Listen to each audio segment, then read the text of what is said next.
Donc dans la prochaine vidéo, je vais vous montrer comment fonctionnent les calques de fusion. Pour ce faire, j'ai utilisé deux photos, une photo avec une lune et la mer, et une autre photo avec une personne qui est appuyée contre un mur. Donc je vais sélectionner tout d'abord la photo de la personne qui est contre le mur, et je vais faire un petit CTRL C. Je vais aller sur l'autre photo, et je vais faire un CTRL V pour importer la photo, et avoir un deuxième calque sur le dessus. Donc voilà, j'ai apporté ma photo dans la photo avec la lune, et moi je souhaiterais en fait que la personne, le personnage soit, que la symétrie soit inversée. Alors pour ceux qui ne le savent pas, pour inverser donc la symétrie d'une photo, donc pour que la personne ici en l'occurrence regarde vers la droite et non vers la gauche, on va dans édition, transformation, symétrie d'axe horizontal, pas vertical forcément, horizontal ici. Et donc la photo se met dans l'autre sens. Je vais la mettre à l'endroit où j'ai envie que ça se mette, voilà, plus ou moins ici. Et je vais vous montrer maintenant comment fonctionne le calque de fusion. Alors le calque de fusion, il fonctionne comme ceci. On va créer un calque en fait sur le calque numéro 1, et on va venir repeindre avec notre pinceau certaines parties pour les effacer. Alors on va le faire progressivement, je vais vous montrer. Pour ce faire, on va sélectionner le calque A. On va aller dans calque et on va aller dans masque de fusion, tout faire apparaître. Vous cliquez, et là vous avez vu que à hauteur de mon calque A, maintenant il y a un deuxième calque blanc qui est venu se lier à celui-là. Ok, il s'est rien passé dans mon image, juste à hauteur des calques, on voit qu'il y a un calque blanc. Alors, ce fameux calque blanc, en fait, on va pouvoir venir le peindre avec notre pinceau. Donc je vais prendre mon pinceau, on va pouvoir venir le peindre euh, soit en noir, soit en blanc. Alors si je le peins en noir, donc je peux forcément modifier l'épaisseur et la dureté, ok, et je peux venir peindre mon calque.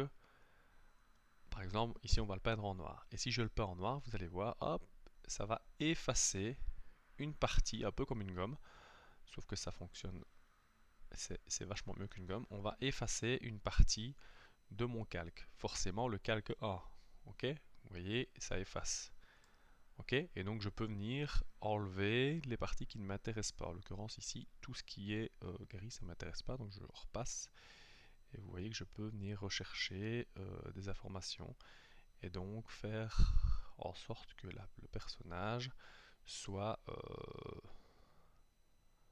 enfin, enlever vraiment les parties qui ne m'intéressent pas. Alors vous voyez que je suis pas très précis, hein. Pour être précis, il faut un peu diminuer l'épaisseur, il faudrait peut-être un peu zoomer, ce que je vais faire après, mais vous voyez, on peut être précis comme ceci. Là, j'ai fait et hop. Là, malheureusement, vous voyez, j'ai un peu pris trop de matière. Alors, pas de souci, pas de panique.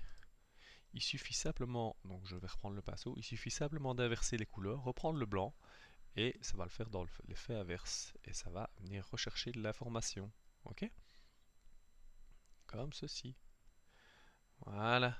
Alors, ce qui est vachement mieux que la gomme parce que ça nous permet d'être plus précis, et ça nous permet de revenir en arrière. Donc là, je vais un peu modifier la dureté, un peu l'épaisseur, et je vais inverser, regardez, hop, et je vais venir rechercher. Vous voyez, je peux venir rechercher des infos, être un peu plus précis. Voilà. Donc c'est un peu du travail, c'est un peu du travail de titan, mais il y a moyen d'aller rechercher vraiment des infos. Ça va? Alors, une fois qu'on est content, ben voilà, ce que ça peut donner.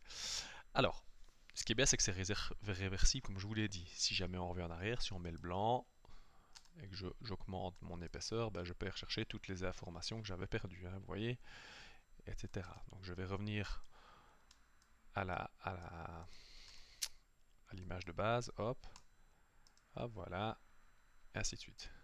Et vous voyez que mon calque là blanc, il est toujours blanc, alors que tantôt il y avait de la noirceur dedans.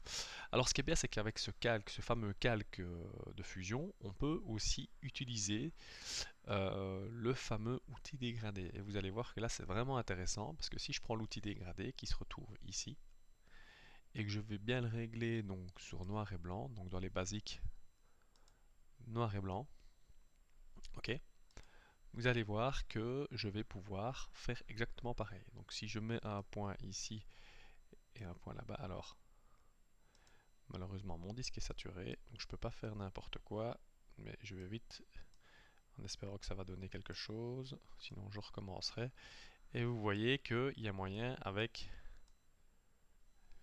l'outil dégradé, il y a moyen de donner déjà un effet drôlement plus sympa que tout à l'heure, hein. Donc je peux déplacer aussi mon calque, voilà, comme ceci, et vous voyez que ça peut déjà donner autre chose comme effet, hein. Là, ça donne vraiment autre chose, rien qu'avec l'outil dégradé, parce que c'est un outil, c'est un dégradé en noir et blanc, hein. Donc vous voyez que ça donne quelque chose de vachement plus sympa.